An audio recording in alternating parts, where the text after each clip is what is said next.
I think black people have been patient enough for more than 400 years of colonialism. And we don't want you to feel pity for us. We are coming for you and we are going to get everything that you owe. For each one person that is being killed by the taxi industry, we give 5 white people. For every one black person you kill, we'll give 5 white people. You kill one of us, we'll kill 5 of you. We'll kill the children, we'll kill the women, we'll kill anything that we find on our way. They kill one of us, we kill how many? They kill one of us, we kill how many? They kill one of us, we kill how many whites? We kill the children, we kill the women, we kill their dogs, we kill their cats, we kill anything. There seemed to be a silent agreement in the mainstream media that white equals oppressor and anything non-white equals victims. Christian persecution is not newsworthy and Muslim discomfort should be the rage. Now, that is why the media is mostly in denial of the Christian persecution and genocide going on in places like Congo and the northern places of Nigeria. And that is why the mass burials of hundreds of Christians who were mercilessly slaughtered by Islamic jihadists in Nigeria just in the past few weeks is largely unreported. No one outside of Nigeria is broadcasting this massacre of Christians, and if they are just glossing over it. The dogs.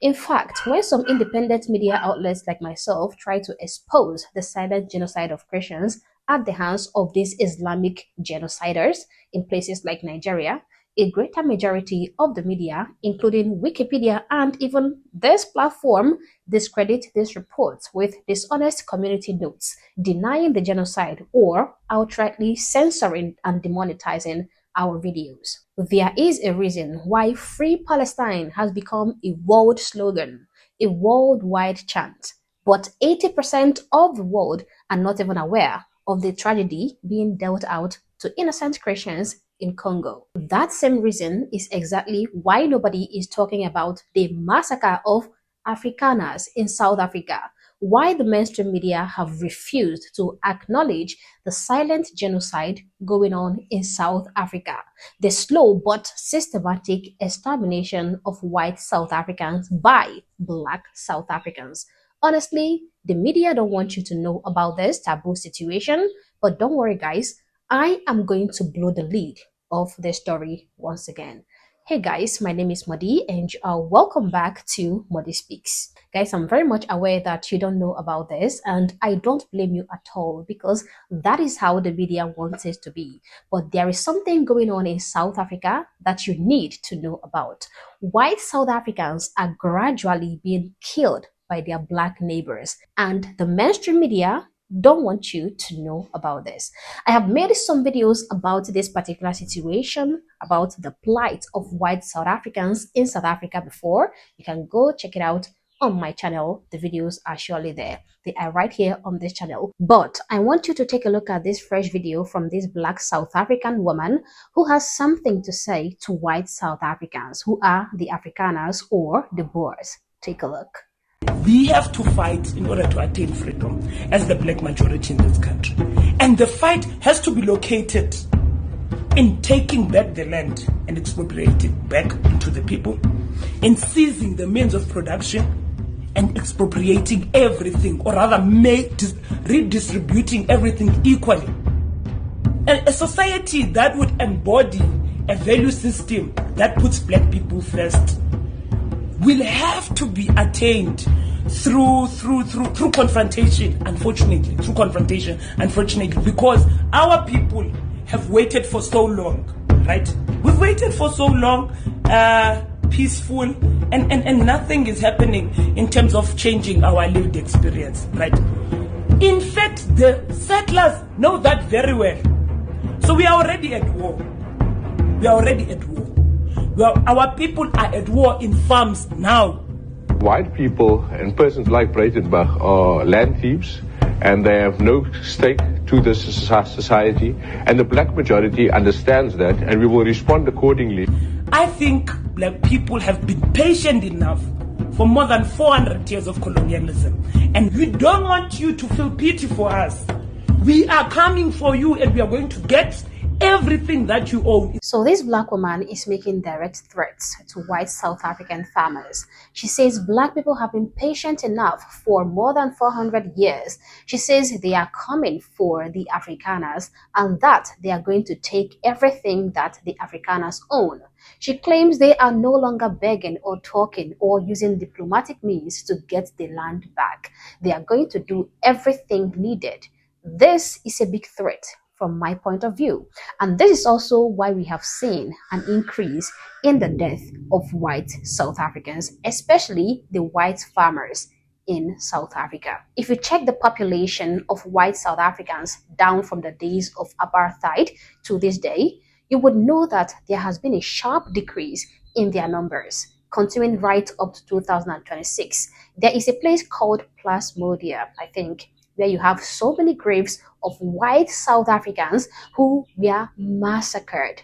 The graves are marked with white crosses. It spans over a vast area of land. So many of these farmers have been massacred in their own homes.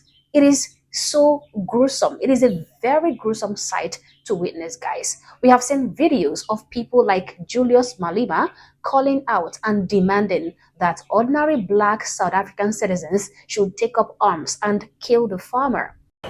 Shoot to kill, kill a man. Shoot to kill, Namasa.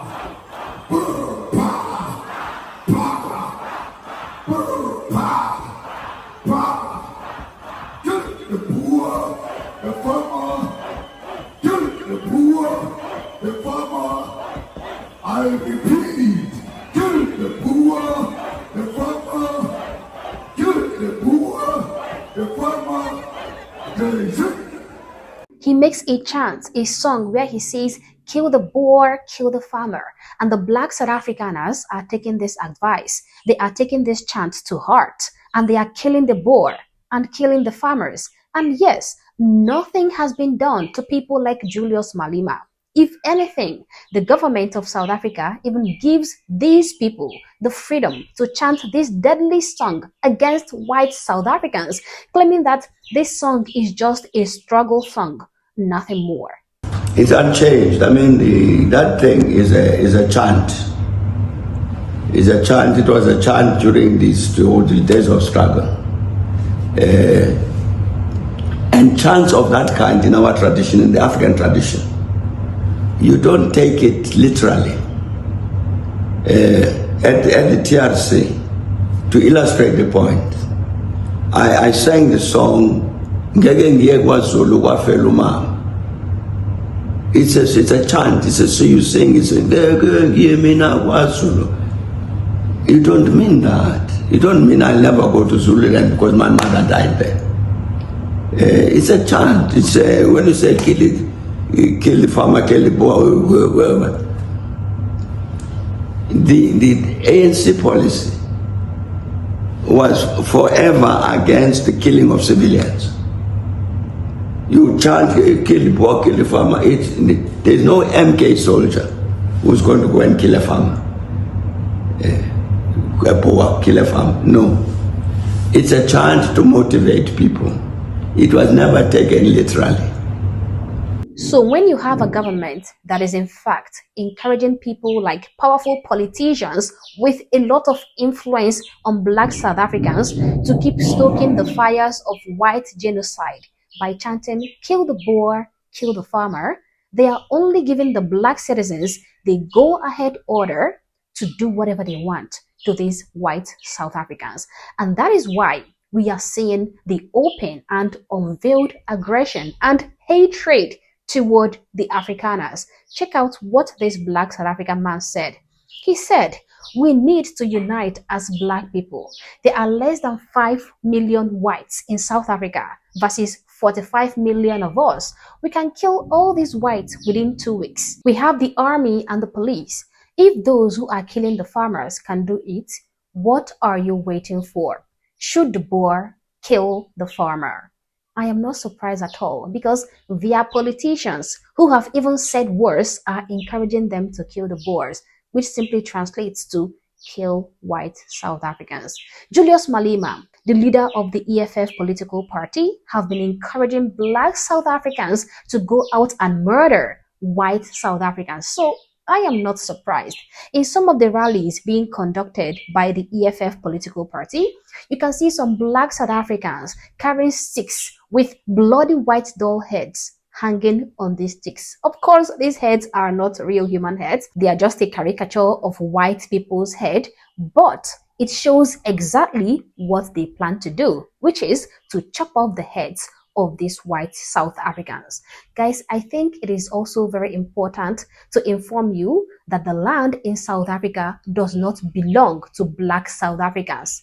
It belongs to all South Africans. Black South Africans came to South Africa the same way white South Africans came to South Africa. None of them are indigenous to that land. None of them are indigenous to South Africa, but they are now both South Africans and they have equal right to the land in South Africa. Back when black South Africans and white South Africans came to South Africa, there were already people living on that land. The Khoi people and the San people. These people were the first people to be in South Africa, the indigenes of that land. They have been there even before South Africa became South Africa. They've been there for eons of years. Now, the Bantus, which are the black South Africans, migrated from West and Central Africa. Now, the Afrikaners migrated from around Europe. The only people who might have any moral standing to demand land expropriation should be the indigenes. In this case, the Khoi and the San people, but they are not even demanding that. They are perfectly happy to coexist with their new brothers and sisters. Only the Bantus think that all of South Africa should belong to them exclusively. And that is why we are seeing this series of targeted attacks against Afrikaners. And guys, I can no longer keep quiet about it. The killing of white South African farmers cannot be allowed to continue. People like Julius Malema should be brought to book. They should be dealt with according to the law. This is disgusting, and I can no longer allow this to keep happening. We have to call out these black South Africans who are posting their threats to white farmers. There are documentaries of these white farmers explaining how they have been attacked in their farms, in their own homes, by black South Africans. Houses have been burned. They have lost limbs and body parts. They have lost their lives. They are being massacred in their own farms, in their own homes. These attacks are disproportionately being meted out to the Boers, the Afrikaners, that is, the white South Africans. We cannot keep quiet any longer. We have to keep exposing what is happening in South Africa. We have to call out people like Julius Malema. We have to call out the media for neglecting this evil going on in South Africa. And let us be honest, guys, all hell would break loose if it was a bunch of white South Africans chanting death to black South Africans. There would be massive outrage, okay? The outrage is going to be non-stop.